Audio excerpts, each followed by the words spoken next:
Welcome to episode number 97, Sex and Intimate Relationships. First, before we get started today, I hope that you will find some measure of understanding during this podcast. Sexual relationships, with the complicating factor of mental illness, can be difficult to navigate and even difficult to understand for the person experiencing it. A level of mercy and understanding for oneself should always accompany the sexual issues surrounding mental illness. Far too many individuals have condemned themselves to the celestial kingdom and given up because of what they feel and experience inside of mental illness. The sexual feelings can be powerful, real, intoxicating, and guilt-ridden if one does not approach the subject with some correct understanding.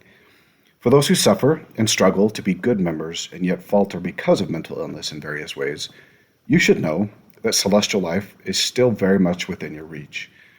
The power of the atonement of Jesus Christ is very real and contains sufficient grace for you and all the problems that come with sexuality and mental illness.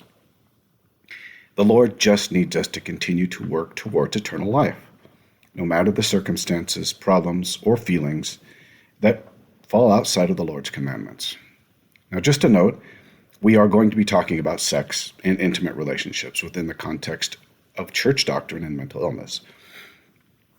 Meaning today we're going to discuss a good portion of sexuality and mental illness and what it means to be a member of the Church of Jesus Christ of Latter-day Saints while navigating obedience to the law of chastity.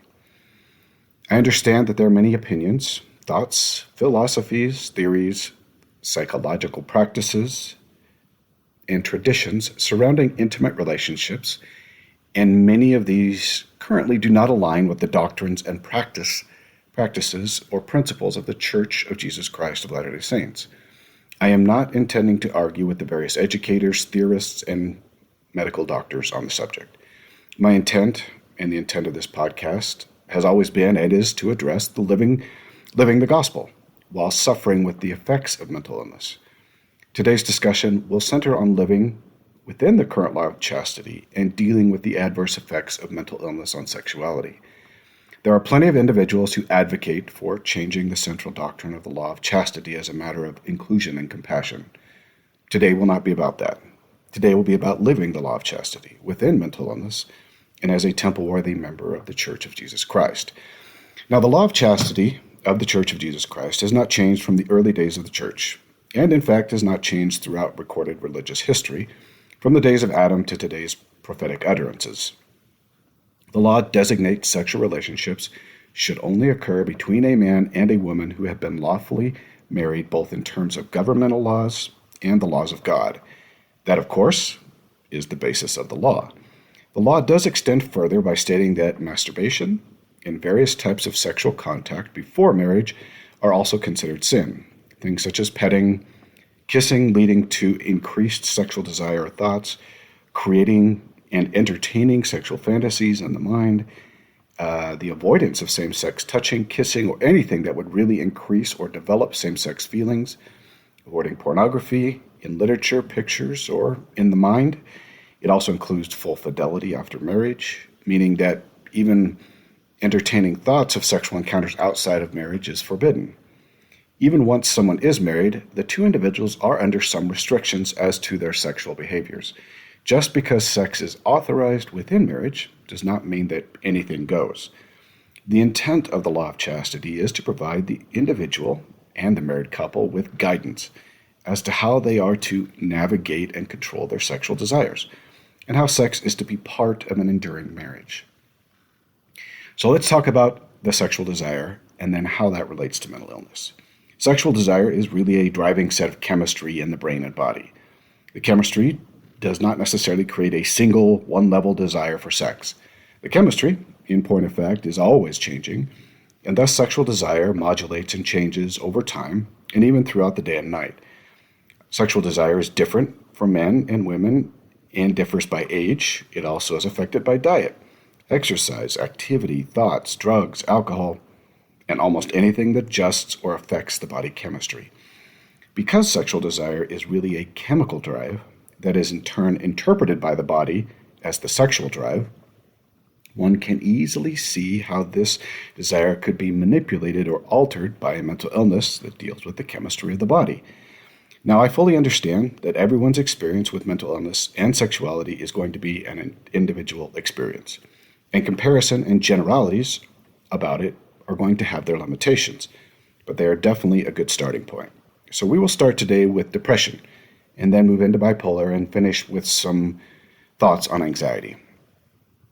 When we look at clinical depression and sexual desire, the common response for the male body is a lack of desire to have sex, or a lowered libido, and also an inability to have an erection. The depression chemistry most often overrides the sexual desire and causes one to avoid sexual contact, or at a minimum reduces sexual activity and thoughts. The female body does react in similar ways with a lowered libido, but sex can also become very painful rather than pleasurable, thus augmenting one's desire to avoid sexual contact.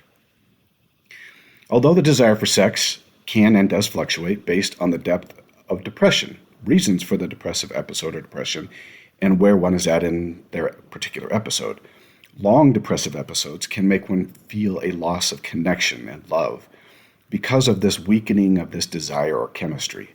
Now, society has long associated this sexual desire with love for another person. Now, while I agree that physical attraction or sexual desire is part of a relationship, I do not necessarily like to associate it with the idea of true love. I almost without exception consider love that part of the relationship where service and the desire for the happiness of the other person lives. Physical attraction, while definitely important to a relationship, is not as critical to a loving relationship in the sense of desire for happiness, well-being, and the desire to serve one's companion. I think that it is important to separate physical love from this charity or spiritual love in the relationship and to treat them differently and separately when discussing mental illness and sexual desire. You can still very much love someone without having an immediate sexual attraction to them. Depression generally causes sexual activity to decrease. Thus, within the marriage, it can really become a point of contention without some understanding from the spouse regarding the effects of the illness and the understanding of the difference between physical love and spiritual love or charity.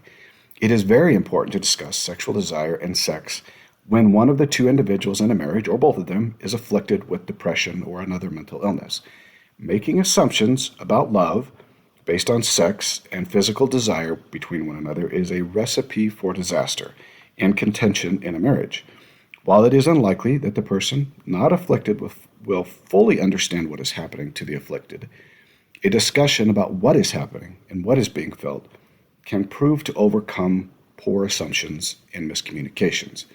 Often couples who are open with one another about their sexual desires find greater happiness in the relationship, even when one is suffering with a serious lack of desire. While depression generally causes this loss of desire, depression also causes at the same time serious physical pain, fogging of the mind, a serious problem with self-worth and conflicts in the mind, and really a darkened mood and attitude. The body, unfortunately, really attempts to avoid these types of feelings that come with depression and concerns.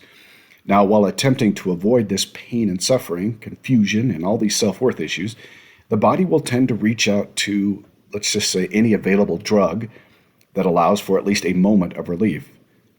Sex or sexual activity in some form provides for a chemical reward for engaging in the act. The internal reward for sexual activity is a viable drug that allows for at least a moment of relief for people. Many individuals, while not desiring sex, will actually reach out to the sexual thoughts, pornography, and even sexual activity in various forms to obtain the drug, to overcome the depressive feelings, if but for a moment. Now, the purpose of this sexual activity in this case is not the bonding moment for a married couple or even a demonstration of love for each other, but rather a chemical relief for the person suffering the pains of depression. Many times, this search for relief can become somewhat of an addiction. While we would like to perceive this addiction at times to be more of a pornographic addiction or addiction to sexuality, the reality is that it is and should be treated as a drug addiction brought about by the suffering of mental illness. We should be treating it as such when we look at correcting the behavior. If one treats only the addiction to pornography or sexual activity without addressing the depressive episodes or even mental illness, one is likely to fail regularly until the mental illness is addressed and managed appropriately, meaning you cannot treat the one without the other and find successful outcomes. Now, it is also important to remember that spiritual communications, feelings and thoughts, and positive attitudes are seriously altered during a depression, and the spiritual fortitude to resist temptations and make important moral choices is also significantly diminished. If one is afflicted with a sexual drug addiction, one must understand that it is likely going to take some time to overcome the problem, even with treatment of the depression, counseling, and working on the addictive behavior. It will take someone with mental illness far longer to overcome an addiction to pornography or sexual activity due to the complicating factors of mental illness and the feelings that go with it. It is critical to remember during the process of treatment, counseling, and addiction recovery that failure is likely at times, and to perceive the recovery process as a process, not an immediate destination. Now, in addition to this possible sexual drug addiction, depression creates very serious dependent feelings to arise within a relationship, and most people who are afflicted with depression find it very difficult to remove themselves from problematic situations or relationships.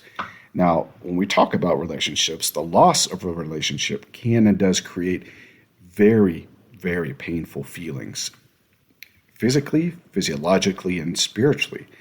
Now, these feelings can be so painful that the person who is dependent will do almost anything to avoid them. I have often heard them expressed as some of the most painful things a person can experience. The avoidance of this pain and suffering often causes individuals to remain within a physically abusive situation, viewing the pains of leaving the relationship far greater than the pains of the abuse. Now, certainly the abuse causes far more damage over time, but understand individuals with depression have great difficulty seeing long term. Because of the nature of the dependency and the problems of pain caused by the mental illness, the person actually becomes trapped in a dependent relationship prison, as it might be called, created by the spouse or the partner, in that they will do almost anything to avoid facing the terrible pain and suffering of the loss of the relationship. This means that individuals in a weakened spiritual state from the depression will leave church membership, have sexual relationships outside of marriage, and really do almost anything to avoid losing this connection.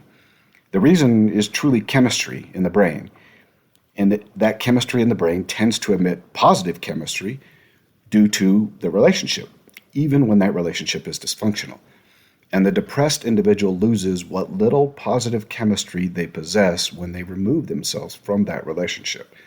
From the outside, the addictive dependency can seem very strange and confusing to those watching dysfunctional relationships. But the dependency and the feelings are very real. Now, switching gears a little, if you consider bipolar, you will get everything noted about depression, and then you will get the flip side of the equation, which is the mania, meaning that everything we have discussed about the depression and sexuality will be true in the sense of bipolar, and then you will add mania to the equation. Now, mania is opposed in almost every way to depression. When you think about it, one feels bulletproof, overconfident, with an increase of available energy and mental ability. I've often talked to people who have had energy for days and have had to sleep but little when you think about this mania, or when they feel this mania. Along with this extra internal energy, typically a wave of sexual energy is likely to emerge. It is referred to as hypersexuality. Basically, the sexual drive is placed into an overdrive situation, and the desire for this sexual drug, we shall call it, is increased significantly. Because of the significant increase for sexual activity and the overconfidence, individuals with bipolar often commit risky behaviors, including sexual activity outside of the covenant, pornography, and really any such other activities. It is not uncommon to find members of the church who have and do experience bipolar issues on the outside of church membership looking in because of this bulletproof feeling and the significantly increased sexual desire. Now, I've found that church discipline and bipolar tend to run together on a regular basis. This doesn't mean that everyone who has bipolar goes outside of the covenant, but it does mean that they are far more likely to have issues with sexuality, including pornography and even sexual activity, not deemed acceptable by the doctrine of the church and the law of chastity. The combination of bulletproof feelings and the significant hypersexuality causes most individuals to falter at least one point in their lives, if not on a consistent basis. Most people afflicted with bipolar will tend to draw themselves away from church activity due to the consistent and persistent problems faced and found with sexuality and hypersexuality in the law of chastity. Many will never even see the church discipline because they will move away from the church doctrines to avoid this conflict in hypersexuality in the law of chastity and within their desires. It can feel very impossible to have bipolar and live within church standards and doctrines. Now, I say it can feel impossible. I don't believe it to be impossible. But in my experiences with many individuals, the fight is terrible. And at times costly, emotionally, physically, and spiritually. Certainly, there is a greater reward to it. Many have told me that the desire can become so intense that they begin to shake and tremble because of it, and their mind becomes clouded and really one-dimensional in the sexuality. They are unsure how to approach the problem and overcome the intensity and really remain a member of the church. Now, I would personally say that untreated bipolar and church membership generally do not mesh very well in any sense of a relationship. I don't personally know of too many untreated bipolar individuals who remain within the church membership for very long. Certainly there are some. Treatment, however, is the key to being able to withstand the trial of bipolar disorder and remain a temple-worthy member of the church. This does not mean that once the treatment and management begins and becomes stable that the person will not have to contend with some level of hypersexuality. What the treatment means is that the increased desire should be lowered to a level where one can begin to work through the various safeguards and options to avoid sexual sin. When we talk of treatment in mental illness, we are really talking about managing the mental illness. And for those whose mental illness is moderate to severe, this can generally mean medications and counseling. The purpose of medications is to shallow the depth of depressions and mediate the highs of mania into emotional areas that are far more normal and, of course, manageable. However, in doing so, these medications often have serious side effects with the sexual desire and even sex itself.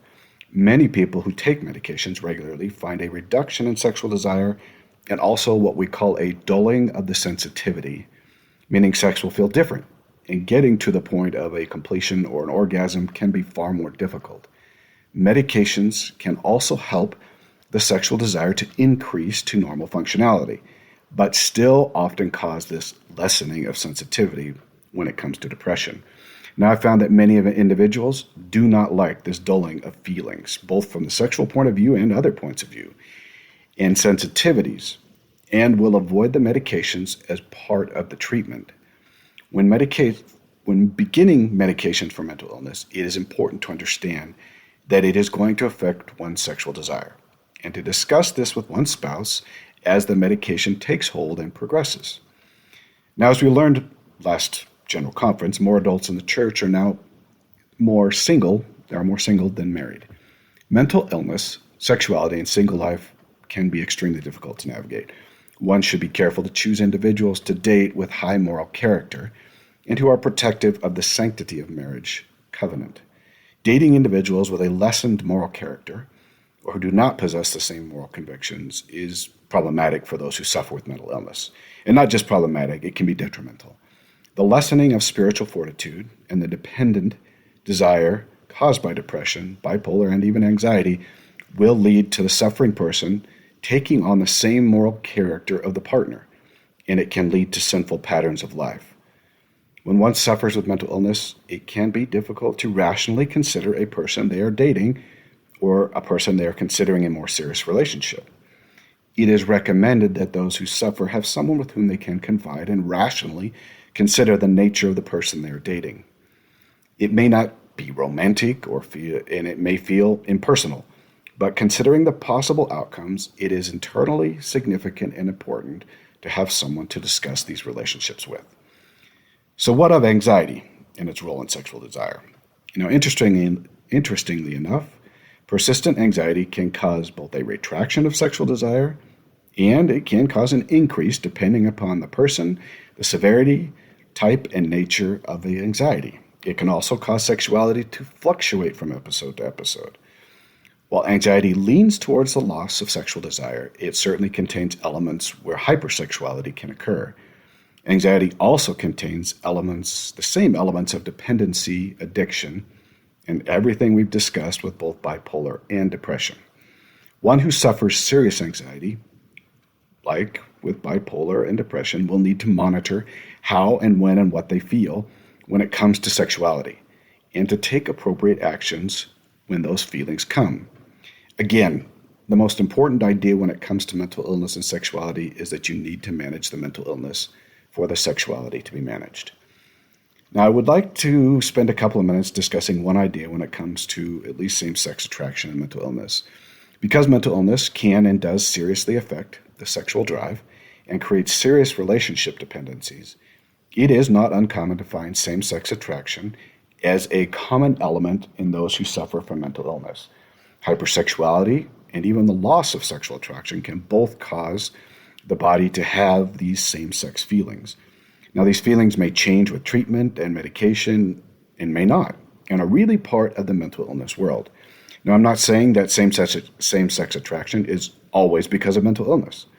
I am saying that same-sex attraction is more prevalent in individuals who suffer and whose sexual attraction has been altered by the mental illness in various ways.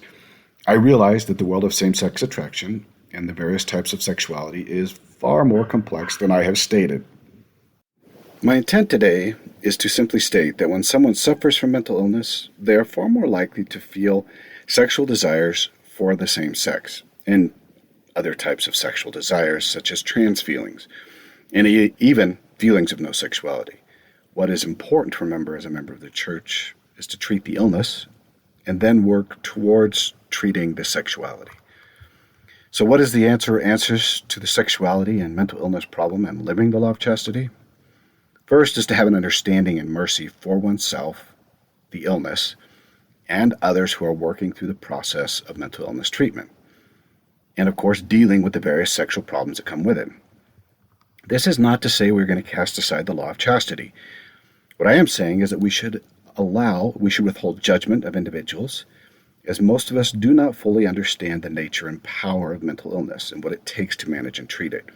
We should also allow ourselves mercy in our errors and avoid giving up because we are not successful the first time we attempt to manage our illness or our sexuality, the sexual feelings and addictions that come with it.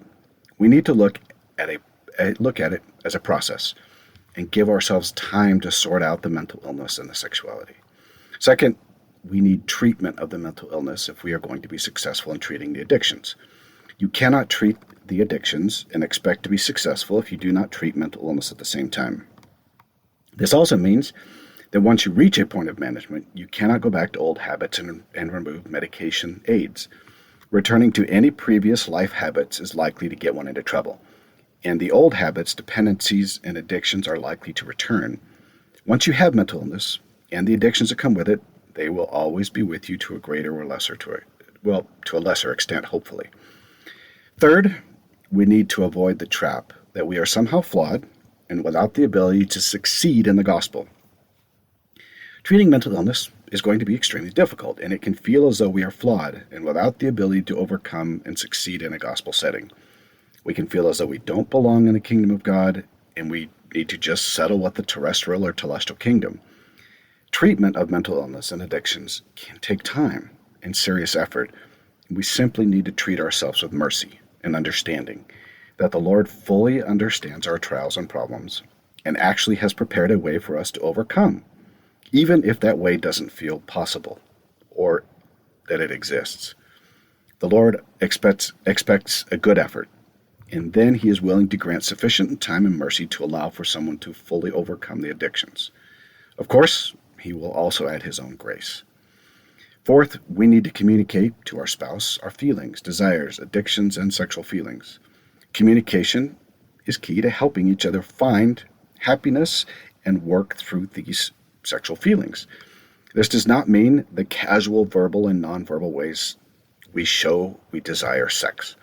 This means talking about sex in a real way and discussing issues, desires, and problems without complaint, judgment, finger pointing, or what we might call guilt gifting. The person with mental illness needs to do their best to explain both the hypersexuality and the lack of desire, and how best the two individuals can meet the needs of each other. Leaving this discussion to nonverbal cues and communication and assumptions is just going to cause serious issues in the relationship. Finally, when we come to that point in life when we begin treatment, we are in the middle of treatment or are doing fairly well, that the Lord is always available to give strength, help with addictive feelings, remove obstacles, give love and mercy, and help us to overcome and find that pathway to success. Now may the Lord bless you in your efforts and help you to find happiness, and may you ever do your part so that the Lord can do his. Until next week.